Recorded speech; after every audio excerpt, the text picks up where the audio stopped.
നമസ്കാരം. ന്യൂസ് 18 പൊതുവേദിയിലേക്ക് സ്വാഗതം. ശബരിമലയിൽ വൻ തിരക്കാണ് അനുഭവപ്പെടുന്നത്. നാളെ മണ്ഡലപൂജ നടക്കാൻ ഇരിക്കുകയാണ്. തങ്കയങ്കി ഘോഷയാത്രയുമായി ബന്ധപ്പെട്ട് നിയന്ത്രണങ്ങളും ഇപ്പോൾ നിലവിലുണ്ട്.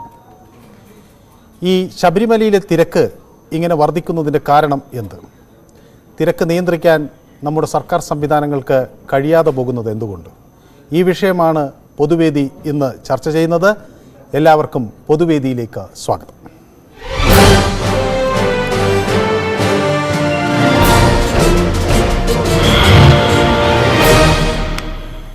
ആദ്യ കോളർ ആലത്തൂരിൽ നിന്ന് ശ്രീ മോഹൻദാസാണ്. ശ്രീ മോഹൻദാസിന് എന്ത് തോന്നുന്നു? ഈ തിരക്ക് ആളുകളുടെ എണ്ണം കൂടുന്നത് കൊണ്ടാണ് സ്വാഭാവികമായും വരുന്നത്. അത് നമുക്ക് നിയന്ത്രിക്കാൻ കഴിയുന്നതിലും അപ്പുറത്താണോ, അതോ കുറെ കൂടി കാര്യക്ഷമമായി ഇടപെട്ടാൽ നമുക്കിത് നിയന്ത്രിക്കാൻ കഴിയുമോ?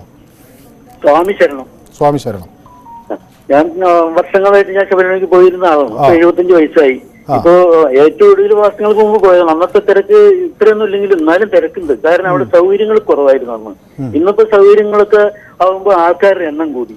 അത് മാത്രമല്ല, നമ്മൾ 41 ദിവസം ഈ വ്രതം അനുഷ്ഠിച്ച് ശരീരത്തിനും മനസ്സിനെയും ഒക്കെ ഒരുപോലെ ആക്കി മനുഷ്യസ്നേഹം, മനുഷ്യനെന്ന മന്ത്രം എന്നൊക്കെ നമ്മുടെ സ്വാമി പഠിപ്പിച്ചിട്ടുള്ളതാണ്. അതൊക്കെ മറന്നിട്ടാണ് ഈ വരുന്ന ആൾക്കാരവിടെ വരുന്നത്. ഒരു പരസ്പര ബഹുമാനം ഇല്ലാതെ ചവിട്ടി കൂട്ടിയിട്ടൊക്കെയാണ് അവർ പോവുക. അതിന് പുറത്ത് 18ാം പടി കയറി പോയി കാണുന്നത് തത്വമസി എന്നാണ് കാണുന്നത്. അതിന്റെ അർത്ഥം പോലും അറിയില്ല. അതിന് സുകുമാർ അഴീക്കോട് മാഷോട് തന്നെ പോയി ചോദിക്കേണ്ടി വരും ഇവർക്ക്. നമ്മൾ ദൈവം നമ്മളിൽ തന്നെയാണ്. പക്ഷെ അവിടെ അങ്ങോട്ട് എത്തുന്നവരെ ഇവർക്ക് ഇതൊന്നും ഒരു ചിന്തയല്ല. എങ്ങനെ നിയന്ത്രിക്കാൻ പറ്റുന്ന വെച്ചാൽ ഇവര് നിയന്ത്രിച്ചു പോയാൽ മതി ഒരു തരത്തിലൊക്കെ. അതില്ല. പിന്നെ ലക്ഷങ്ങൾ വരുന്നുണ്ടെങ്കിൽ ഈ പോലീസുകാരൊക്കെ എന്ത് ചെയ്യാൻ പറ്റും? കോടതി ഓരോ മിനിറ്റിനും കോടതി ഇടപെട്ടുകൊണ്ടിരിക്കുകയാണ്. ഇത്രയും കാലം അങ്ങനെയൊന്നും ഉണ്ടായിട്ടില്ല. അപ്പൊ മനുഷ്യൻ തന്നെ നമ്മൾ നിയന്ത്രിക്കേണ്ടത് തന്നെയുള്ളത്. ഏതായാലും സർക്കാരിന്റെ ഒരു ഇതിനെ സംബന്ധിച്ചൊരു ആലോചനകൾ വേണം എന്നാണ് എനിക്ക് തോന്നുന്നത്. കാരണം 80,000-ഓളം പേർ പ്രതിദിനം വന്നാൽ കുഴപ്പമില്ല. പക്ഷെ 1 ലക്ഷത്തിന് മുകളിലേക്ക് ആളുകൾ വരുന്നൊരു സാഹചര്യം ഉണ്ടാകുമ്പോൾ അത് എങ്ങനെ നിയന്ത്രിക്കണം എന്നതിനെക്കുറിച്ചുള്ള കൂടിയാലോചനകൾ കുറെ കൂടി ശക്തമായി നടത്തണം എന്നാണ് കരുതുന്നത്. ദിലീപ് എന്നൊരു പ്രേക്ഷകൻ വയനാട്ടിൽ നിന്ന് ചേരുന്നുണ്ട്. ശ്രീ ദിലീപ് ഒരു ശബരിമലയിൽ പോകുന്ന ഒരു ഭക്തനാണോ? ഞാൻ ശനിയാഴ്ച പോയി ഇന്ന് രാവിലെ വന്നിട്ടേ ഉള്ളൂ. അപ്പൊ ദിലീപിന് അവിടുത്തെ ചിത്രം കുറെ കൂടെ വ്യക്തമായി പറയാനാകും. എന്താണ് അവിടെ ഒരു സാഹചര്യം? തിരക്ക് നമുക്ക് നിയന്ത്രിക്കാൻ കഴിയുന്നതിലൊക്കെ അപ്പുറത്തേക്ക് ഉയരുകയാണ്. ഫസ്റ്റ് തന്നെ പറയാം, നരകം കാണണമെങ്കിൽ ശബരിമലയിൽ പോയാൽ മതി. അങ്ങനെയാണോ സാഹചര്യം? എന്താണ് അതിന് കാരണം? അവിടെ പോലീസുകാരെ കുറ്റം പറയാനല്ല. പോലീസുകാരൊക്കെ നല്ല മര്യാദയോടുകൂടി തന്നെ പെരുമാറുന്നതും മാനുഷികമായിട്ടുള്ള എല്ലാ കഴിവും അവർ പ്രയോഗിക്കുന്നുണ്ട്. പിന്നെ എവിടെയാണത്? നമുക്ക് എന്ത് ചെയ്യാൻ കഴിയും? ദിലീപ് ഉണ്ടാക്കിയിട്ടുണ്ട്. അതിന്റെ ഏറ്റവും തലപ്പത്തുള്ള ആരാണ് ചെയ്യുന്നതെന്ന് അറിയില്ല. ഒരു സിസ്റ്റം ഉണ്ടാക്കിയിട്ടുണ്ട്. അതാണ് ഭക്തരെ ബുദ്ധിമുട്ടിലാക്കുന്നത്. ഒരു സംവിധാനം മാറ്റം വേണം അല്ലേ? സംവിധാനം മാറ്റം വേണം. ആ വിശ്രമമുറിയിൽ കയറ്റിയിട്ടിട്ട് 6 മണിക്കൂറാണ് ഞങ്ങളെ ഇട്ട് RC18 എന്നുള്ള നമ്പറിൽ 2 ബിസ്ക്കറ്റ് തന്നിട്ട്. അതായത് രാവിലെ 9 മണിക്ക് മല ചവിട്ടിൽ തുടങ്ങിയിട്ട് ആ മരക്കൂട്ടം കഴിഞ്ഞിട്ടുള്ള ആ കോംപ്ലക്സിൽ നിന്ന് ഞങ്ങളെ വീട്ടുന്നത് 9 മണിക്കാണ്. അപ്പോൾ ഇത് ഒട്ടനവധി ഇപ്പൊ മാളികപ്പുറങ്ങളും അതുപോലെ മണികണ്ഠന്മാരും ഒക്കെ വരുന്നൊരു സമയം കൂടിയാണല്ലോ. അപ്പൊ കുട്ടികളും സ്ത്രീകളും ഒക്കെ വലിയ പ്രതിസന്ധിയിലായിരിക്കും അല്ലേ? അവിടുന്ന് അങ്ങോട്ട് പോലീസുകാരെ കയ്യിലെത്തുമ്പോൾ സ്ത്രീകളും കുട്ടികളും ഒക്കെ അവര് അതിന്റെ മര്യാദ കൊടുക്കുന്നുണ്ട്. പോലീസുകാർ അവർക്ക് ഒരു ഇതൊക്കെ കൊടുക്കുന്നുണ്ട്. പക്ഷെ ഈ ജനങ്ങൾ സ്വാമിമാര് തള്ളി കയറുമ്പോൾ ഒന്നും ചെയ്യാൻ പറ്റില്ല. കുട്ടികൾ അവരെ പോലീസുകാർ ഒരു പരിധിയല്ലേ ഉള്ളൂ. അവിടെ പോലീസിന്റെ എണ്ണത്തിലും എന്നെ സംബന്ധിച്ചോളം ഞാൻ 26 വർഷമായി കയറൽ തുടങ്ങിയിട്ട് കുറവാണ് എല്ലാ സ്ഥലത്തും പോലീസുകാർ. എനിക്ക് തോന്നിയത് ഞാൻ അവിടെ 50,000 10,000 ഒക്കെ ഉണ്ടെന്ന് പറഞ്ഞിട്ടല്ല, ഞാൻ കണ്ടിട്ടില്ല. ഏതായാലും വളരെ നന്ദി ദിലീപ്, അവിടുത്തെ കൃത്യമായ ചിത്രം പറഞ്ഞതിന്. സുരേന്ദ്രൻ എന്നൊരു പ്രേക്ഷകൻ കൂടി നമുക്കൊപ്പം ചേരുന്നുണ്ട്. സുരേന്ദ്രൻ അയ്യപ്പ ഭക്തനാണോ? അതെ സാറേ. ശ്രീ സുരേന്ദ്രന് എന്ത് തോന്നുന്നു? ഈ തിരക്ക് നമുക്ക് എങ്ങനെ നിയന്ത്രിക്കാൻ കഴിയും? എന്ത് മാറ്റമാണ് വരേണ്ടത്? നമസ്കാരം സാറേ. എനിക്ക് പറയാനുള്ളത്, ശബരിമലയിൽ തിരക്ക് നിയന്ത്രിക്കണമെങ്കിൽ ഗവൺമെന്റ് സംവിധാനം എന്ന് പറഞ്ഞു സാറ്. ഈ സാറൊന്ന് ആലോചിച്ച് നോക്കുക. അവിടെ മണ്ഡലവിളക്ക് സമയമാണ്. ഈ മണ്ഡലവിളക്കിന് വേണ്ടി അവിടെ അയ്യപ്പ ഭക്തന്മാര് കെട്ടിക്കെടുക്കുക. ഔട്ട്ഫ്ലോ ഇല്ല, ഇൻഫ്ലോ മാത്രമായിരിക്കും ഉണ്ടാവുക. ഈ ഔട്ട്ഫ്ലോ ഇല്ലെങ്കിൽ എങ്ങനെ പോലീസുകാര് എങ്ങനെ കയറ്റി വിടും അവിടെ? അപ്പൊ നമുക്ക് ഒരിക്കലും കയറ്റിവിടാൻ എന്ത് സാധിക്കില്ല. ചെയ്യാൻ കഴിയും ശ്രീ ആളുകളെ സുരേന്ദ്രൻ? ഈ വെർച്വൽ ക്യൂ അങ്ങനെ എന്തെങ്കിലും സംവിധാനത്തിന് ഇതിലൊക്കെ ഒരു കുറെ കൂടെ കാര്യക്ഷമമാക്കിയാൽ ഇത് വിജയിക്കുമോ? സാറേ, അവിടെ ഇതിനും നിയന്ത്രണം കൊണ്ടുവന്നേ മതിയാവൂ. കാരണം ഇപ്പൊ നാം മനസ്സിലാക്കുന്നത് 80,000 പേര് ഓൺലൈൻ ബുക്കിംഗ്, 10 സ്പോട്ട് ബുക്കിംഗ്, ഇത് കൂടാതെ 20,000 30,000 ഒരു ബുക്കിംഗ് ഇല്ലാണ്ട് ആൾക്കാർ കയറി വരിക. ഇവരെ ചെക്ക് ചെയ്യണമെങ്കിൽ അതിന് പോലീസ് സംവിധാനം വേറെ ഏർപ്പെടുത്തേണ്ടി വരും. അപ്പൊ അത് നിയന്ത്രിക്കേണ്ടി വരും എങ്ങനെയായാലും. കൂടാതെ എനിക്ക് തോന്നുന്നത് ഈ ഇപ്പം നേരത്തെ ഒരു പ്രതികരണം കേട്ടു, മരക്കൂട്ടത്തുനിന്ന് സന്നിധാനം മറ്റേ 18-ാം പടി ചവിട്ടണമെങ്കിൽ 6 മണിക്കൂർ 7 മണിക്കൂർ എടുത്തെന്ന് പറഞ്ഞു. അത് ഞാൻ നോക്കിയിട്ട് കുറവാണ്. കാരണം സാറൊന്ന് ആലോചിച്ച് നോക്കൂ, ഒരു 18-ാം പടിക്ക് മാക്സിമം ഒരു മണിക്കൂറിൽ 80 പേരെ വെച്ചിട്ട് 6x8 4800 5000 കുട്ടികളോ, അത് പോലീസിന് ചെയ്യാവുന്നതിന്റെ മാക്സിമം ആണ് അത്. അതിലും കൂടുതൽ ചെയ്യാന്ന് പറഞ്ഞാൽ അത്ര എളുപ്പത്തിലുള്ള കാര്യങ്ങളല്ല. അവിടെ ഇന്നലെ ഞാൻ മനസ്സിലാക്കിയത് 1 ലക്ഷത്തിന് മേലെ അയ്യപ്പ ഭക്തന്മാര് ദർശനം കിട്ടിയെന്നാണ് പറഞ്ഞത്. ഈ 1 ലക്ഷത്തിന് മേലെ അവരെ കയറ്റിയിട്ടുണ്ടെങ്കിൽ അവിടുത്തെ പോലീസുകാര് എത്രമാത്രം ബുദ്ധിമുട്ടുണ്ടെന്ന് മനസ്സിലാക്കുക. പിന്നെ നേരത്തെ പ്രതികരണം കേട്ടു, പോലീസുകാരെ കയ്യിൽ കിട്ടിയ അയ്യപ്പ ഭക്തന്മാരെ ശരിക്കും നമുക്ക് അവിടെ നിൽക്കുമ്പോ കാണാം, സാറിന്റെ ആളുകളെ റിപ്പോർട്ടർമാരെ തന്നെ കാണാം, എത്രയോ പോലീസുകാരെ നടക്കിലും അവിടെയുള്ള ഓരോ ആളുകളെയും കുട്ടികളെയും വയസ്സായ ആൾക്കാരെയും അവരുടെ കയ്യിലാണ് പൊക്കിക്കൊണ്ട് പോണത്. അപ്പൊ പോലീസിന് ചെയ്യാവുന്നതിന്റെ മാക്സിമം ചെയ്യുന്നുണ്ട്. പിന്നെ കോടതി പറഞ്ഞു എവിടെയാണോ തടയണ അവർക്ക് ഭക്ഷണം വെള്ളം കൊടുക്കുന്നത്, അത് പോലീസിന്റെ പണിയാണോ? സാറൊന്ന് ആലോചിച്ച് നോക്കൂ, അവിടെ മുഴുവൻ ഭക്ഷണം വെള്ളം കൊടുക്കേണ്ടത് പോലീസിന്റെ പണിയാണോ? ഈ തടയുന്ന സ്ഥലത്ത് മുഴുവൻ പോലീസ് ചെയ്യണ എന്താണെന്ന് വെച്ചാൽ എല്ലാ ആളുകളെയും അപ്പൊ അവർക്ക് ബിസ്ക്കറ്റ് മാത്രം കൊടുത്തിട്ട് പറ്റുമോ? അപ്പൊ അവരെ അയ്യോ സാറേ, അത് പോലീസുകാരുടെ ചുമതലയല്ലല്ലോ. പോലീസിന്റെ ചുമതലയെന്ന് ഞാൻ പറയുന്നില്ല, പക്ഷെ അതിനൊരു സംവിധാനം വേണ്ടേ? ആ സംവിധാനം ആരാണ് ഗവൺമെന്റ് എടുക്കണമെങ്കിൽ ഗവൺമെന്റ് എടുക്കണം, അല്ലാണ്ട് പോലീസുകാരെ കുറ്റം പറഞ്ഞിട്ട് കാര്യമില്ല. പോലീസിനെയൊന്നും ഞാൻ കുറ്റം പറയുന്നില്ല, പോലീസ് അവിടെ സ്തുത്യർഹമായ സേവനം തന്നെയാണ് ചെയ്യുന്നതെന്നാണ് ഞാൻ. പോലീസുകാര് വണ്ടി തടയുന്നതുകൊണ്ട് ഇവര് പോലീസുകാരുടെ എപ്പോഴും പറയുന്ന ആളുകൾക്കാണല്ലോ അതിന്റെ പ്രശ്നം വരുന്നത്. പോലീസ് വണ്ടി തടയുന്നതുകൊണ്ട് പോലീസുകാരുടെ ഇതായിരിക്കും, അവരെ ആയിരിക്കും എപ്പോഴും അവിടെ ഡ്യൂട്ടിയിലുള്ള ആൾക്കാർ പഴിയാക്കേണ്ടത് ഒരു പോലീസുകാരായിരിക്കും. അവർക്ക് ഭക്ഷണം വെള്ളം വേണമെങ്കിൽ അത് കോടതി പറയട്ടെ, ഇന്ന ആള് ചെയ്യണമെന്ന് പറയട്ടെ, അല്ലാതെ പോലീസുകാരെ പറഞ്ഞിട്ട് കാര്യമില്ല. ശ്രീ സുരേന്ദ്രന്റെ അഭിപ്രായം. മറ്റൊരു പ്രേക്ഷകൻ കൂടി ഇപ്പൊ നമുക്കൊപ്പം ചേരുന്നുണ്ട്, ശ്രീ ബാലകൃഷ്ണൻ വടകര. ശ്രീ ബാലകൃഷ്ണൻ ശബരിമല നിത്യമായി സന്ദർശിക്കുന്നയാളാണോ? അവിടെ മാലയിട്ട് സന്നിധാനത്തെത്തുന്നയാളാണോ? എന്താണ് അവിടെ നിന്ന് അങ്ങേക്ക് മനസ്സിലായിട്ടുള്ളത്? നമസ്കാരം സാർ. നമസ്കാരം. ഞാൻ അയ്യപ്പ ഭക്തനാണ്. കുറെ വർഷമായി പോകാറ്. പോകുന്നില്ലേ? ശരി, എനിക്ക് പറയാനുള്ളത് എന്താണെന്ന് വെച്ചാൽ, അതായത് ഹിന്ദു മതപ്രകാരമുള്ള ആചാരമുള്ള ക്ഷേത്രങ്ങളിലെ അതിന്റെ 75% ഉത്തരവാദിത്വം ഹൈന്ദവ സംഘടനകൾക്ക് വിട്ടുകൊടുക്കണം. അവർ നിയന്ത്രിച്ചോളും, അവരെല്ലാ കാര്യങ്ങളും ചെയ്യും. ശബരിമലയിൽ കോടാനുകോടി ജനങ്ങൾ പോകുന്ന സ്ഥലമാണ്. ഈ 2018 മുമ്പായിട്ട് ഒരു കാലുമ ചവിട്ടിപ്പോയി എന്ന് പറഞ്ഞ് ഒരു കംപ്ലൈന്റ് ഇല്ലാത്ത സ്ഥലമാണ്. സാറിനും അറിയാമല്ലോ, അത് കളവെള്ള പറയുന്നത്. അപ്പൊ 2018 ശേഷമാണ് അവിടെ അക്രമവും കാര്യങ്ങളും ഒക്കെ ഉണ്ടാകുന്നത്. അത് ഒരു വിഭാഗത്തിന്റെ എതിർപ്പും അത് ഗവൺമെന്റ് സപ്പോർട്ടോടുകൂടി ചില പ്രവർത്തനങ്ങൾ അവിടെ നടന്നതിന്റെ ഫലമായിട്ടാണ്. അപ്പൊ അയ്യപ്പ ഭക്തന്മാർക്ക് സേവാഭാരതി പോലത്തെ സംഘടനകൾ, അതായത് ഹൈന്ദവ വിശ്വാസമുള്ള സംഘടനകൾ അന്നദാനവും വെള്ളവും എല്ലാ കാര്യങ്ങളും കൊടുക്കുന്നുണ്ട്. ഇതുണ്ടാകുമ്പോൾ ഗവൺമെന്റ് ഒരു ചർച്ചയ്ക്ക് വിളിച്ച് വേദിയിലിരുത്തി ഹൈന്ദവ സംഘടനകളെ വിളിച്ചിരുത്തി അവരോട് സംസാരിച്ച് സൗമ്യമായ രീതിയിൽ നടത്തിക്കൊണ്ടുപോകാൻ ശ്രമിച്ചാൽ, ഇത് എന്താ വെച്ചാൽ ഗവൺമെന്റിന്റെ ഭാഗത്ത് കാറ്റാണ്. കാരണം ഈ കേരള സംസ്ഥാനം ഭരിക്കുന്നത് വിശ്വാസമില്ലാത്തവരാണ്. അത് നമുക്ക് ഏവർക്കും അറിയാവുന്നതാണ്. 2015 ഏനാപതിനടക്കം 18-ാം പടി വിശ്വാസമില്ല എന്നാണ്. വിശ്വാസം സംബന്ധിച്ച് വ്രണപ്പെടുത്തിയാൽ അത് വലിയ പ്രശ്നം തന്നെയാണ്.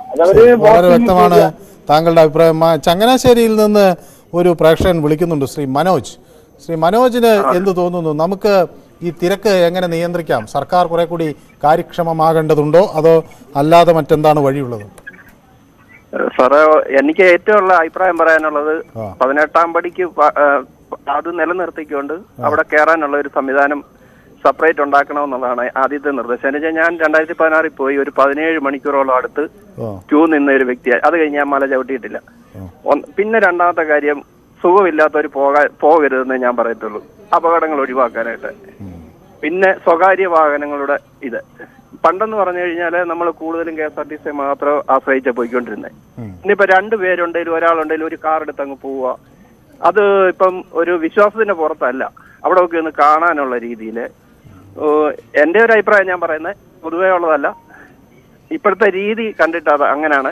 ഇപ്പം മാല ഇടുക, 4 ദിവസം നോയമ്പെടുത്ത് പോവുക, ഒരാഴ്ചത്തെ നോയമ്പെടുത്ത വീട്ടിലെ സൗകര്യം അനുസരിച്ച് പോവുക, ഇതൊക്കെയാണ്. പണ്ടെന്ന് പറഞ്ഞാൽ അങ്ങനെയല്ല, ഈ തിരക്കും കാര്യങ്ങളും ഒക്കെ അന്നേരപ്പോഴും ഉണ്ട്. പക്ഷെ അവിടുത്തെ 18-ാം പടിക്ക് എന്തെങ്കിലും ഒരു മാറ്റം വന്നാലേ നമ്മുടെ ഈ തിരക്ക് ഒരു പരിധി വരെ ഒഴിവാക്കാൻ പറ്റുള്ളൂ. പിന്നെ സ്വകാര്യ വാഹനങ്ങൾ, അതിപ്പം വണ്ടിയുള്ളവർക്ക് വേറെ വണ്ടി പോകാൻ പറ്റത്തില്ല, അത് നമുക്ക് തടയാൻ പറ്റുന്ന കാര്യമല്ല. വ്യക്തമാണ് താങ്കളുടെ അഭിപ്രായം. ഷാജി എന്നൊരു പ്രേക്ഷകൻ കൂടി നമുക്ക് ഒപ്പം ചേരുന്നുണ്ട്. ഷാജി എരുമേലിയിൽ നിന്നാണ് വിളിക്കുന്നത് അല്ലേ? അതെ അതെ, ഞാൻ എരുമേലി അമ്പലമായിട്ട് ബന്ധപ്പെട്ടുള്ള ആളാണ്. അപ്പം എനിക്ക് പറയാൻ എരുമേലിയെ പറ്റി ആദ്യം പറയാം. എരുമേലിയിലെ അടിസ്ഥാന സൗകര്യങ്ങളുടെ പര്യാപ്തത, ഒന്നാമത് നമ്മുടെ പാർക്കിംഗ് ഗ്രൗണ്ടുകൾ, ദേവസ്വം ബോർഡിന് ഒരു ഗ്രൗണ്ട് ഉണ്ടെങ്കിൽ പോലും അത് ഒരു കഴിഞ്ഞ പല വർഷങ്ങളായിട്ടും മെയിൻ്റനൻസ് ചെയ്യാതെ കയറി വന്ന് ഒരു 10,000 വണ്ടി ഇടാവുന്ന സ്ഥലമാണെങ്കിൽ പോലും അതിനകത്ത് കൂടി വന്ന 4,000-5,000 വണ്ടി ഇടാം. 10,000 വണ്ടി ഇടാൻ കഴിയുന്ന സ്ഥലത്ത് ഇപ്പൊ വണ്ടി കുറയുന്നതിന്റെ ഒരു മെയിന്റനൻസിന്റെ കുറവാണെന്നാണ് ശ്രീ ഷാജി പറയുന്നത്. മെയിന്റനൻസ് മാത്രമല്ല സാറേ, മെയിന്റനൻസ് മാത്രമല്ല, ഇത് അടിസ്ഥാന സൗകര്യങ്ങൾ, അതിനോടനുബന്ധിച്ച് വേണ്ട ടോയ്ലറ്റുകള്, കുടിവെള്ളം, ഇതൊക്കെ എന്ന് പറയുന്നത് പഴയ നമ്മൾ പറഞ്ഞില്ലേ 1947 എങ്ങനെ ആയിരുന്നു അന്ന് അതേ രീതിയിൽ തന്നെ ഇന്നും അത് കാര്യവിഹരബോധി ചെയ്യുന്നത്. നിലവിലെ ഇവിടുത്തെ MP-ക്കോ MLA-ക്കോ അവർക്കൊന്നും ഇതിനോടൊന്നും ഒരു താല്പര്യമില്ല. രണ്ടാമത് പഞ്ചായത്താണെങ്കിലും ഞാൻ ഇച്ഛാശക്തിയുള്ള ഒരു ഗവൺമെന്റ് ഈ കാര്യങ്ങളിൽ ഇടപെട്ടേ പറ്റൂ. എന്നാന്ന് വെച്ചാൽ ഇപ്പോഴത്തെ അവസ്ഥ ഈ 3-4 ദിവസമായിട്ട് ഈ ഏകദേശം കോട്ടയം ഡിസ്ട്രിക്റ്റും പത്തനംതിട്ട ഡിസ്ട്രിക്റ്റിന്റെ പകുതിയും വണ്ടികൾ ബ്ലോക്ക് ആയിട്ട് ഇട്ടിരിക്കുകയാണ്. അപ്പം ഒന്ന് അവസ്ഥ നോക്കിക്കണം. ഒരു കുടിവെള്ളം പോലും അവർക്ക് കിട്ടാൻ വകുപ്പില്ലാത്ത ഏരിയയിലാണ് ഇവർ കിടക്കുന്നത്. അപ്പൊ ഈ അയ്യപ്പന്മാരുടെ അവസ്ഥ ഈ തണുപ്പും പിടിച്ചത് ഒന്ന് ഓർത്ത് നോക്കിയ കുഞ്ഞുങ്ങളുമായിട്ട് എത്രയോ ദൂരത്തുനിന്ന് വരുന്നു. അവർക്കൊരു നല്ല ഒരു സൗകര്യം നമ്മൾ കൊടുക്കുക എന്നുള്ളത് നമ്മുടെ ഡ്യൂട്ടിയല്ലേ സാറേ? നമ്മളൊക്കെ എന്ന് പറഞ്ഞില്ലേ ഈ പൈസ മാത്രം കണ്ടുകൊണ്ട് എത്ര കാലം നമുക്ക് മുന്നോട്ട് പോകാൻ പറ്റും? ഈ രീതിയിലൊന്നും നമുക്ക് പറഞ്ഞില്ലേ എന്തെങ്കിലും ആക്സിഡന്റ് വരുമ്പോൾ എല്ലാരും ഞെട്ടി എന്ന് പറയുന്നതിലൊന്നും യാതൊരു അർത്ഥമുള്ള കാര്യമല്ല. ഏതായാലും ശ്രീ ഷാജിയെ പോലുള്ളവർക്കിന് ഒരു മുൻകൈ എടുത്ത് എന്തെങ്കിലുമൊക്കെ നിവേദനങ്ങൾ കൊടുക്കുക അല്ലെങ്കിൽ നിർദ്ദേശങ്ങൾ സമർപ്പിക്കാനൊക്കെ തയ്യാറാകണമെന്നാണ് ഞാനും ആഗ്രഹിക്കുന്നത്. ഒരു മാസ്റ്റർ പ്ലാൻ എരുമേലിക്ക് വേണമെന്ന് പറഞ്ഞിട്ട് പോലും ഇത്രയും കാലമായിട്ട് അതിനുവേണ്ടി ഒന്നും ചെയ്യുന്നില്ല. ഇവിടെ പറഞ്ഞു സ്വാർത്ഥ താല്പര്യക്കാർ കുറെ പേരുണ്ട്, അവർക്ക് അവരുടെ സ്റ്റേഡിയം, അതിനകത്ത് വണ്ടി കയറണം. ബാക്കി അയ്യന്മാരെങ്ങനെ വന്നാലും ഈ സ്ഥലം ഞാൻ പറഞ്ഞില്ലേ ഇവിടെ ഒരു ആറുണ്ട്, ആറ്റിലെ വൃത്തികെട്ട വെള്ളമാണ്, അതിനകത്ത് ഇച്ചിരി ക്ലോറിന് വിട്ടാണ് ഇവർ കുടിക്കാനായിട്ട് കൊടുക്കുന്നത്. ഇതൊക്കെയാണ് ഇവിടുത്തെ കാര്യങ്ങൾ. ഇതൊക്കെ എന്ന് പറഞ്ഞു കഴിഞ്ഞാൽ നമുക്ക് ഇന്ന് ഈ അഡ്വാൻസ് യുഗത്തിലും ഇതൊക്കെയാണോ നടക്കേണ്ടത്? ഏതായാലും വളരെ വ്യക്തമാണ് ശ്രീ ഷാജിയുടെ അഭിപ്രായം. രഘുനാഥ് എന്നൊരു പ്രേക്ഷകൻ കൂടി നമുക്കൊപ്പം ചേരുന്നുണ്ട്. ശ്രീ രഘുനാഥ് എന്തു മാറ്റം വരുത്താനാകും നമുക്ക് ശബരിമലയിൽ? ഹലോ രഘുനാഥ്, കേൾക്കാമോ? കേൾക്കാം. എന്തു മാറ്റം വരുത്താനാകും നമുക്ക് ശബരിമലയിൽ? 18-ാം പടി വരെയുള്ള തിരക്കുകൾ ഇപ്പോ നമ്മൾ കണ്ടുകൊണ്ടിരിക്കുകയാണ്. പിന്നെ ഈ തിരുനടയിൽ വരുന്ന സമയത്ത് അവിടെ മിനിമം ഒരു 10 പോലീസുകാരെങ്കിലും. ഹലോ, കേൾക്കാം പറയൂ. ഒരു 10 പോലീസുകാരെങ്കിലും ആ നടയിൽ നിന്ന് ഈ ഭക്തരെ വലിച്ചു മാറ്റുന്നുണ്ട്. അവിടെ ഒരാളൊരു 5 സെക്കൻഡ് നിന്നാൽ തന്നെ അവിടെ തിരക്ക് ഓട്ടോമാറ്റിക് കൂടി കഴിഞ്ഞു. അവിടെ ഒരു എസ്കലേറ്റർ സംവിധാനം വയ്ക്കുവാണെങ്കിൽ തൊഴുത ആൾക്കാർ പോയിരിക്കും, ആരെയും പിടിച്ചു മാറ്റണ ഒരു സെക്കൻഡ് പോലും അവിടെ അനാവശ്യമായിട്ട് വേസ്റ്റ് ആവുകയും ചെയ്യുന്നില്ല. അത് തിരുനടയിൽ എസ്കലേറ്റർ സംവിധാനം വയ്ക്കുവാണെങ്കിൽ ഭക്തർക്ക് സുഖമായിട്ട് തൊഴുത അങ്ങോട്ട് പോവുകയും ചെയ്യും. അവിടെ ബലപ്രയോഗത്തിന്റെ ആവശ്യമില്ല. നല്ലൊരു ബലപ്രയോഗം തന്നെ അവിടെ നടക്കണേ, ഭക്തരെ വലിച്ചു മാറ്റുന്നു. ഏതായാലും താങ്കളുടെ ഈ ഒരു അഭിപ്രായം എങ്ങനെ ബന്ധപ്പെട്ട അധികൃതർ പരിശോധിക്കുമെന്ന് ഞാനും കരുതുകയാണ്. ഏതായാലും പൊതുവേദി ഒരു ചെറിയ ഇടവേളയിലേക്ക് പോകുന്നു. ഈ വിഷയമായി അല്പസമയത്തിനകം തന്നെ മടങ്ങി വരാം. ഒരു short break.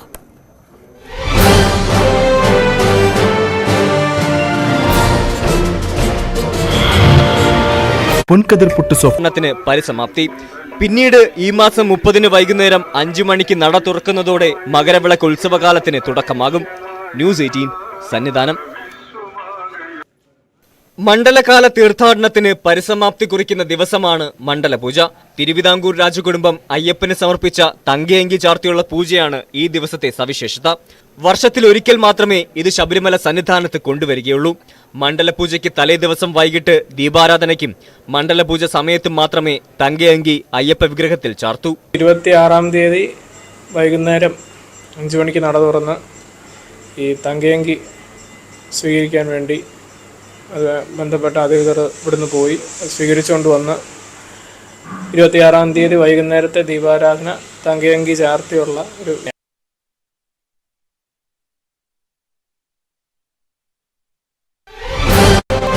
Network. News 18 Network.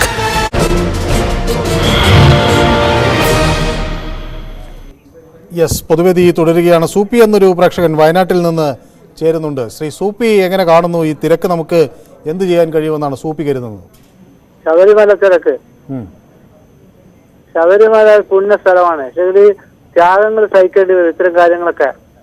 കല്ലും മുള്ളും ശബരിമലത്തിൽ നിന്നാണ് പണ്ട് പോകുമ്പോൾ ഇത്. അല്ല, പക്ഷേ സൂപ്പി, നമ്മൾ ഈ തിരക്ക് ഇങ്ങനെ വർദ്ധിച്ചാൽ, അല്ല, കല്ലും മുള്ളും ഞാൻ സമ്മതിച്ചു, നമ്മൾ അതൊക്കെ തയ്യാറായിട്ടാണ് ശബരിമലയിലേക്ക് ഭക്തർ പോകുന്നത്. പക്ഷേ തിരക്ക് പെട്ടെന്ന് നമുക്ക് നിയന്ത്രിക്കാൻ കഴിയാത്ത തരത്തിലേക്ക് വന്നാൽ പിന്നെ നമുക്കത് വലിയ പ്രശ്നങ്ങൾ സൃഷ്ടിക്കും. പ്രത്യേകിച്ച് നമുക്ക് ഇഷ്ടംപോലെ കുട്ടികളൊക്കെ അങ്ങോട്ടേക്ക് വരുന്നുണ്ട്, ഒപ്പം മാളികപ്പുറങ്ങളുണ്ട്. അപ്പോൾ ഇത് തിരക്കിനെ നമുക്ക് ഇപ്പോൾ കല്ലും മുള്ളും താണ്ടി നമുക്ക് കടന്നു പോകാം. പക്ഷേ തിരക്കിനിടയിൽപ്പെട്ടാൽ നമുക്കറിയാലോ പലയിടത്തും തിരക്കിനിടയിൽ എന്തൊക്കെയാണ് വലിയ അപകടങ്ങൾ സംഭവിക്കുന്നതെന്ന്. അപ്പോൾ അത് നമ്മൾ അങ്ങനെ കണ്ടിട്ട് കാര്യമില്ല എന്നാണ് ഞാൻ വിചാരിക്കുന്നത്. ത്യാഗങ്ങൾ സഹിക്കേണ്ട ഇത്തരം കാര്യങ്ങൾ. കാരണം മക്കത്ത് അജിനുമൊക്കെ എത്ര പ്രയാസപ്പെട്ടിട്ടാണ് ഇവരൊത്ത് പോകുന്നത്. അതൊക്കെ ത്യാഗങ്ങൾ സഹിച്ചാൽ പിന്നെ പുണ്യങ്ങൾ സ്വാമിയിൽ നിന്ന് അനുഗ്രഹം കിട്ടുള്ളൂ. അല്ല, അത് ശരി തന്നെ. പക്ഷെ നമുക്ക് എന്തെങ്കിലും അപകടം സംഭവിച്ചാൽ പിന്നെ നമ്മൾ ആകെ കൂടി വല്ലാത്ത അവസ്ഥയിലായി പോകും. അപ്പോൾ കാരണം നമുക്കിപ്പോൾ ഒരു കോളേജിലെ ഫംഗ്ഷനിലുണ്ടായ തിരക്ക് അറിയാലോ, എന്താ അതിൻ്റെ ഭവിഷ്യത്ത് സംഭവിച്ചതെന്ന്. ഒരു മഴ പെയ്തപ്പോഴേക്കും ആളുകൾ ഓടിക്കൂടിയപ്പോൾ ഉണ്ടായ തിരക്കിൽ എന്തൊക്കെ ദുരിതങ്ങളുണ്ടായിരുന്നു. അപ്പോൾ അതൊക്കെ ഒഴിവാക്കാൻ നമ്മൾ നേരത്തെ തന്നെ ഈ വിഷയത്തിൽ ചർച്ചകൾ വരണം. അല്ലാതെ അയ്യപ്പന്മാർ ദുരിതം അനുഭവിക്കാൻ തയ്യാറായവരാണെന്നാൽ പിന്നെ ദുരിതം അനുഭവിച്ചോട്ടെ എന്ന നിലപാട് ശരിയല്ല. അത് മനസ്സിനെ പാകപ്പെടുത്തുക എന്നത് ചില വൃതാനുഷ്ഠാനങ്ങളുടെ ഭാഗമായി ചെയ്യുകയാണ്. അല്ലാതെ തിരക്കിലേക്ക് ആളെ തള്ളിവിട്ടിട്ട് നമുക്ക് അങ്ങനെ പറയാൻ പറ്റില്ല എന്നാണ് ഞാൻ വിചാരിക്കുന്നത്. അല്ല, ജനങ്ങൾ കൂടുതൽ ഇനി വർഷങ്ങളനുസരിച്ച് കൂടുക ജനം. അപ്പോൾ ഒരുപാട് അയ്യപ്പന്മാർ നമുക്ക് സർക്കാരിന് എന്തെങ്കിലുമൊക്കെ ചെയ്യാൻ പറ്റുമോ എന്നുള്ളതാണ് ആളുകളും ചിന്തിക്കുന്നത്. വളരെ നന്ദി സൂപ്പി വിളിച്ചതിന്. ഇബ്രാഹിം എന്നൊരു പ്രേക്ഷകൻ എരുമേലിയിൽ നിന്ന് ചേരുന്നുണ്ട്. ശ്രീ ഇബ്രാഹിമിന് അവിടുത്തെ സാഹചര്യങ്ങൾ ഒക്കെ വളരെ വ്യക്തമായി അറിയാമായിരിക്കാം എന്നേക്കാൾ കൂടുതൽ. ശ്രീ ഇബ്രാഹിം എന്ത് കരുതുന്നു? നമുക്ക് ഈ പ്രശ്നത്തിനൊരു പരിഹാരം വേണ്ടേ? സാറേ, ഞാൻ ഈ വനാറുമല്ല അവിടെ ചുമടെടുത്തൊരു വ്യക്തിയാണ്. അതുകൊണ്ട് എനിക്ക് കാര്യങ്ങൾ ഒരുപാട്. എവിടെ? പമ്പയിലോ അങ്ങോട്ടോ? മലയിൽ ചുമടെടുക്കാൻ 16 കൊല്ലത്തോളം ഉണ്ടായിരുന്നു. ഇപ്പൊ പോയിട്ട് 10 കൊല്ലമായിട്ട് പോകുന്നില്ല, വയ്യാതെയായി. അപ്പൊ സാധ്യത സംഭവിച്ചതെന്ന് വെച്ചാൽ നമുക്ക് അവിടെ ഇഷ്ടംപോലെ ഒരു 10 ലക്ഷം പേര് വന്നാൽ പങ്കെടുക്കാൻ പറ്റുന്ന ഒരു ഇത് ഉണ്ടായിരുന്നു അവിടെ നേരത്തെ. അതുപോലെ സ്ഥലമുണ്ടായിരുന്നു. ഇപ്പൊ കെട്ടിടങ്ങളെല്ലാം വന്ന് സർക്കാരിന്റെ സ്ഥാപനങ്ങളും ഗസ്റ്റ് ഹൗസുകളും കടകളും എല്ലാം വന്ന് ആ സമയം അയ്യപ്പന്മാർക്ക് തങ്ങാനുള്ള സൗകര്യം വളരെ കുറഞ്ഞു. ഇപ്പൊ 2-3 ലക്ഷം പേര് അവിടെ തങ്ങിയിട്ടുണ്ട്. ആകെപ്പാടെ തിക്കും തിരക്കും ആവശ്യം വലിയ പ്രശ്നങ്ങളായിട്ട് കെട്ടിടങ്ങൾ കണ്ടുവാനം വന്നു. വികസനം വന്നപ്പോഴേക്ക് സ്ഥലം അതനുസരിച്ച് എടുക്കാൻ പറ്റില്ല. കേന്ദ്ര സർക്കാരിന്റെ അനുമതിയില്ല സ്ഥലം എടുക്കാനൊക്കെ. അങ്ങനെ ഒരു പ്രശ്നം കൂടെ അവിടെ വന്നിട്ടുണ്ട്. ഇപ്പൊ ആരും അതിനെക്കുറിച്ച് ചർച്ച ചെയ്യുകയോ പറയുകയും ചെയ്യുന്നില്ല. ഞങ്ങളൊക്കെ അവിടെ ജോലി ചുമടെടുക്കുന്ന സമയത്തെന്ന് പറഞ്ഞാൽ അയ്യപ്പന്മാർ 3-4 ദിവസം തങ്ങി. 2 ദിവസം വേണം സാറേ. അവിടുത്തെ അവരുടെ ചട്ടങ്ങൾ അനുസരിച്ച് പൂജയും കാര്യങ്ങളൊക്കെ ചെയ്ത് തീർക്കണേ 2 ദിവസം അവിടെ നിന്നാലേ കാര്യങ്ങൾ നടക്കത്തുള്ളൂ. അപ്പം അതിനെ വിഐപികൾക്കൊക്കെ കയറിപ്പോൾ സൗകര്യം കാര്യങ്ങളൊക്കെ ഉണ്ട് അവിടെ. അതില്ലായിരിക്കുന്നില്ല, ഉണ്ട്. പക്ഷെ അയ്യപ്പ ഭക്തന്മാർക്കുള്ള സൗകര്യങ്ങൾ അവിടെ കുറഞ്ഞു. അതുപോലെ പമ്പയിലാണെങ്കിലും ആ ഹിറ്റോപ്പ് എന്ന് പറയുന്ന സംഗതിക്ക് ഒരു അപകടം ഉണ്ടായതിനു ശേഷം അത് നിർത്തിവെച്ചു. അത് പിന്നെ തുടർന്ന് എല്ലാം ശരിയാക്കി കഴിഞ്ഞു.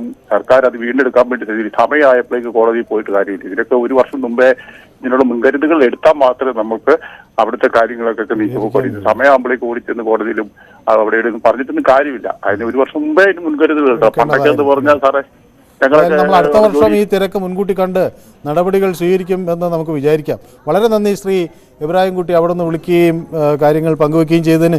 രാജേഷ് വിളിക്കുന്നത് തിരുപ്പൂരിൽ നിന്നാണ്, അല്ലേ രാജേഷ്? അതെ സാർ. രാജേഷ് ഒരു അയ്യപ്പ ഭക്തനാണോ? അതെ സാർ, ഞാൻ 14 വർഷം പോയിട്ടുണ്ട് സാർ. ഞാൻ നേരത്തെ പോകുന്ന സമയത്ത് 16 മണിക്കൂർ ഞാൻ ലൈൻ നിന്നിട്ടുണ്ട്. പക്ഷെ അന്നത്തെ ബുദ്ധിമുട്ട് ഇന്ന് പറഞ്ഞു കഴിഞ്ഞാൽ 18-ാം പടിന്റെ മുമ്പത്ത് വന്ന് ഒരു 4-5 പോസ്റ്റ് വലിയ ഫില്ലറുകൾ സ്ഥാപിച്ചിട്ടുണ്ട്. അത് ഒരു സിനിമ ഷൂട്ടിങ്ങിന്റെ ഇതിനു വേണ്ടിയാണ് അത് വെച്ചിരിക്കുന്നത്. അത് ഈ ഒരു തിരക്കിനൊരു കാരണമാണ് സാർ. അതെ അല്ലേ? ശരി. അതെ അതെ അതെ. ഏതായാലും പിന്നെ അവിടെ വന്ന് അന്നദാനം വന്നിട്ട് ഇപ്പൊ കറക്റ്റായി അയ്യപ്പ തക്രമം കിട്ടുന്നില്ലേ? ഇല്ല. അത് ശരി. ഏതായാലും ശ്രീ രാജേഷിൻ്റെ ഈ വാക്കുകൾ ബന്ധപ്പെട്ട അധികൃതർ കൂടി കേൾക്കട്ടെ എന്ന് ഞാൻ ആഗ്രഹിക്കുകയാണ്. പൊതുവേദി ഈ വിഷയമാണ് ചർച്ച ചെയ്തിരുന്നത്. സന്തോഷ് എന്നൊരു പ്രേക്ഷകൻ കൂടി കണ്ണൂരിൽ നിന്ന് ചേരുന്നു. സന്തോഷ്, ഈ തിരക്ക് നിയന്ത്രിക്കാൻ സന്തോഷിന് എന്ത് തോന്നുന്നു? എങ്ങനെ കഴിയുമെന്നാണ് കരുതുന്നത്? ഞാൻ വിഷയം ഫസ്റ്റ് പോയിട്ട് വന്നതാണ്. അന്ന് തിരക്കൊന്നും ഉണ്ടായിരുന്നില്ല. വിഷയത്തിൽ തിരക്കുണ്ടായില്ല. ഇപ്പോഴാണ് തിരക്കുണ്ടായില്ലാണ്. അപ്പൊ ഇപ്പൊ തിരക്ക് നമ്മൾ TV തുറന്നാൽ തിരക്കേ കാണുന്നുള്ളൂ. അയ്യപ്പന്മാരുള്ള ദുഃഖകരമായ അനുഭവങ്ങളാണ് കണ്ടുകൊണ്ടിരിക്കുന്നത് നമ്മള്. അപ്പൊ ഞാൻ നമ്മൾ കുറേ സമയം ഇപ്പൊ ആ മോഡലാക്കിയാലോ എന്നല്ല, അതേപോലെ പറ്റുമെന്ന് എനിക്ക് തോന്നുന്നു. ശരി, വളരെ വ്യക്തമാണ് താങ്കളുടെ അഭിപ്രായം. തങ്കമണി എന്നൊരു പ്രേക്ഷക തിരുവനന്തപുരത്ത് നിന്ന് വിളിക്കുന്നുണ്ട്. ശ്രീമതി തങ്കമണിക്ക് എന്ത് തോന്നുന്നു? നമുക്ക് ഈ തിരക്ക് ആളുകൾക്ക് വലിയ പ്രയാസം സൃഷ്ടിക്കുന്നതാണോ? ശ്രീമതി തങ്കമണി, ഈ ടെലിവിഷനിൽ ശ്രദ്ധിച്ചാൽ ഞാൻ പറയുന്നത് കേൾക്കില്ല. അത് സാറേ, അതെ, എന്ന് ഞാൻ വാർത്ത കാണണേണ്. ഇത് കാണുമ്പോ എനിക്ക് ഭയങ്കര വിഷമം. പാവ അവര് എത്ര ദിവസം പറഞ്ഞോളൂ, കേൾക്കുന്നുണ്ട്. അവര് വ്രതം എടുത്ത് കുറെ നാള് വ്രതമൊക്കെ എടുത്ത് വരണവരല്ലേ. അവർക്ക് ആഹാരവും ഇല്ല, വെള്ളവും ഇല്ല. ഇന്നലെ ഞാൻ വാർത്ത കണ്ടപ്പം പറഞ്ഞു കടകളൊന്നുമില്ല. അവര് ഒരുപാട് കഷ്ടത്തിലാണ്. അവർക്കത്തെ എന്തെങ്കിലും ഞാൻ ഒരു 3-4 മാസം ഒരു മാസത്തിന് മുമ്പ് ഞാൻ മലയ്ക്ക് പോയിരുന്നു. അപ്പൊ വലിയ തിരക്കുണ്ടായില്ലെന്നോ? ഒന്നുമില്ലേ? അപ്പോഴില്ലായിരുന്നു. ഞാൻ 1-ാം തീയതി, തുലാം മാസം 1-ാം തീയതിയാണ് ഞാൻ തൊഴാൻ പോയത്. ഞങ്ങൾ നന്നായിട്ട് തൊഴുതിട്ട് വന്നു, ഞാനും എന്റെ കൊച്ചുമോളും കൂടെ. അത് ശരി. അപ്പൊ ഏതായാലും ആ ഭാഗ്യം ശ്രീമതി തങ്കമണിക്ക് കിട്ടി, അത് സന്തോഷം. ഏതായാലും മറ്റാളുകളുടെ വിഷമം. മുഹമ്മദ് മഞ്ചേരി എന്നൊരു പ്രേക്ഷകൻ കൂടി നമുക്കൊപ്പം ചേരുന്നുണ്ട്. ശ്രീ മുഹമ്മദ് മഞ്ചേരി, ഈ തിരക്കിനെ കുറിച്ച് നമ്മൾ ഭരണതലത്തിൽ ആലോചിക്കേണ്ടതല്ലേ? നമസ്കാരം സാറേ. നമസ്കാരം. ഈ പ്രാവശ്യത്തെ പരിപാടി കഴിഞ്ഞാൽ ഉടനെ സർക്കാർ എന്ത് ചെയ്യണം? അവർക്കുള്ള എല്ലാ സൗകര്യങ്ങളും ചെയ്തു കൊടുക്കണം. കാരണം റോഡ്, തോട്, പാലം മുതലായവ അവർക്ക് വേണ്ട എല്ലാ സൗകര്യവും, ശുദ്ധജലം മുതലായവ ചെയ്തു കൊടുക്കണം. വളരെ ദൂരത്തു നിന്നാണ് അവരെല്ലാം വരുന്നത്. ഇവിടെ കേരളത്തിൽ നിന്ന് മഞ്ചേരിന്നോ അല്ലെങ്കിൽ മലപ്പുറത്തു നിന്ന് മാത്രം വരുന്നവരല്ല, വളരെ ത്യാഗം സഹിച്ചു വരുന്നവരാ. അതിന് സർക്കാർ വേണ്ടത് ചെയ്തു കൊടുക്കണം. വളരെ വ്യക്തമാണ് താങ്കളുടെ അഭിപ്രായം. മണ്ഡലകാലം തുടങ്ങി മണികണ്ഠൻ എന്നൊരു പ്രേക്ഷകൻ കൂടി നമുക്കൊപ്പം ചേരുന്നുണ്ട്. ശ്രീ മണികണ്ഠൻ, എങ്ങനെ വിലയിരുത്തുന്നു ഈ സാഹചര്യത്തെ? ഹലോ യെസ്, കേൾക്കാം. ശ്രീ മണികണ്ഠൻ പറയൂ. ഈ പ്രാവശ്യത്തെ തിരക്ക് സത്യം പറഞ്ഞു കഴിഞ്ഞാൽ ഗവൺമെന്റ് ഉണ്ടാക്കി വെച്ച ഒരു തിരക്കാണ്. സ്വാഭാവികമായിട്ട് പോലീസിന്റെ ഒരു കുറവായിരുന്നു ഇവിടുത്തെ ഏറ്റവും തിരക്കിന്റെ കാരണം. അതായത് നവകേരള സദസ്സിനും അതുപോലെ തന്നെ നമ്മുടെ ഗവർണറുടെ ഇതിനും ഉള്ള പോലീസിനെ മൊത്തം നിയോഗിച്ചതിന്റെ അടിസ്ഥാനത്തിൽ ശബരിമലയിൽ പോലീസിന്റെ അഭാവം ഒരുപാടുണ്ടായിരുന്നു. അതിന്റെ അടിസ്ഥാനത്തിലാണ് ഇത്തവണ ഈ തിരക്കുണ്ടായത്. ഇതിനു മുമ്പും ഈ കൊറോണയ്ക്കൊക്കെ മുമ്പ് 1,00,000 പേരൊക്കെ അവിടെ വന്നുപോയ സമയങ്ങളുണ്ട്. പക്ഷെ അന്നൊന്നും ഈ ഒരു തിരക്കുണ്ടായിട്ടില്ല. കൃത്യമായി ഈ പമ്പയിലൊന്നും നിയന്ത്രിക്കാതെ കൃത്യമായി അതാത് സമയത്ത് വരുന്ന ഭക്തജനങ്ങളെ സന്നിധാനത്ത് കയറ്റി വിടുകയാണെങ്കിൽ തീർച്ചയായിട്ടും ഈ ഒരു തിരക്ക് ഇതിനു മുമ്പ് ഉണ്ടായിട്ടുള്ളതാണ്. ഇതിപ്പോ സർക്കാർ ഉണ്ടാക്കി വെച്ചതാണ്. പോലീസിന്റെ അഭാവമായിരുന്നു. ഞാനും ഈ പ്രാവശ്യം പോയതാ, വൃശ്ചികത്തിന്റെ ആദ്യം പോയതാ, ഡിസംബർ 1-ന് ഞാൻ അവിടെ പോയതാ. അന്ന് പോലും ഒരു 4 മണിക്കൂർ 5 മണിക്കൂർ നിന്നാണ് കയറാൻ പറ്റിയത്. കാര്യം അന്ന് ഒരു പോലീസില്ല. ഞാൻ നേരിട്ട് കണ്ട ഒരു അനുഭവമാണ്. അപ്പൊ സ്വാഭാവികമായിട്ട് അവിടെ പോലീസിന്റെ അഭാവമായിരുന്നു ഉണ്ടായിരുന്നത്. പിന്നെ അതുപോലെ തന്നെ ഈ വെർച്വൽ ക്യൂ ബുക്ക് ചെയ്യുന്നത് ഒരു ലിമിറ്റ് ചെയ്യുകയാണെങ്കിൽ ഒരുപക്ഷെ അത് തിരക്ക് കുറയ്ക്കാൻ സാധിക്കും. അതല്ല 18-ാം പടി കയറാനാണ് തിരക്കുണ്ടെങ്കിൽ വേറൊരു വഴി, എല്ലാവർക്കും 18-ാം പടി കയറി ദർശനം നടത്തുമെന്നില്ലല്ലോ. സ്വാഭാവികമായിട്ട് അങ്ങനെ ഇല്ലാത്തവരെ വേണമെങ്കിൽ ഒരു ക്യൂ വേറൊരു വശത്തൂടെ കയറ്റി ദർശനം നടത്തി വിട്ടു കഴിഞ്ഞാൽ പോലും ഈ 18-ാം പടി കയറുന്ന താമസം ഒന്ന് ഒഴിവാക്കാൻ പറ്റും. പിന്നെ നേരത്തെ ആരോ ഒരു പ്രേക്ഷകൻ പറഞ്ഞ പോലെ എക്സലേറ്ററിന്റെ കാര്യം, എക്സലേറ്റർ ഈ തിരക്ക് കൂടുമ്പോ സ്പീഡ് കൂട്ടിയാൽ മതി. ഈ പറഞ്ഞ പോലെ അവിടെ പോലീസ് ഇങ്ങനെ തള്ളി വിടണ്ട, ദർശനം 1 മിനിറ്റ് കണ്ടെങ്കിൽ മാറാൻ എളുപ്പമായിരിക്കുമല്ലോ. സ്വാഭാവികമായിട്ട് അതാണ് ഏറ്റവും നല്ലത് എന്നാണ് എന്റെ അഭിപ്രായം. വളരെ വ്യക്തമാണ് താങ്കളുടെ അഭിപ്രായം. ശരവണൻ എന്നൊരു പ്രേക്ഷകൻ പാലക്കാട് നിന്ന് വിളിക്കുന്നുണ്ട്. ശരവണൻ, പാലക്കാട് എവിടെ നിന്നാണ് വിളിക്കുന്നത്? ശരവണൻ കേൾക്കാമോ? എവിടെ നിന്നാണ്, പാലക്കാട് ജില്ലയിൽ എവിടെ നിന്നാണ് വിളിക്കുന്നത്? ശരവണന്റെ ടെലിഫോൺ ലൈനിൽ എന്തോ ഒരു പ്രശ്നമുണ്ടെന്നാണ് ഞാൻ മനസ്സിലാക്കുന്നത്.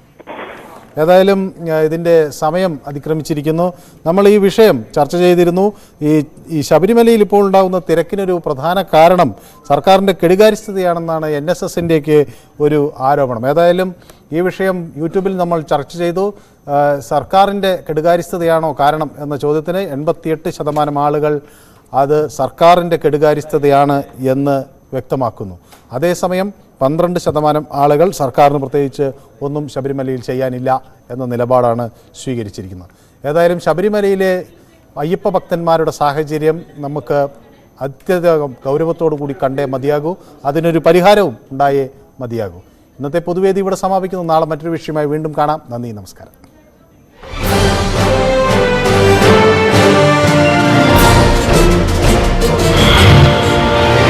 ഈ പരിപാടി തങ്ക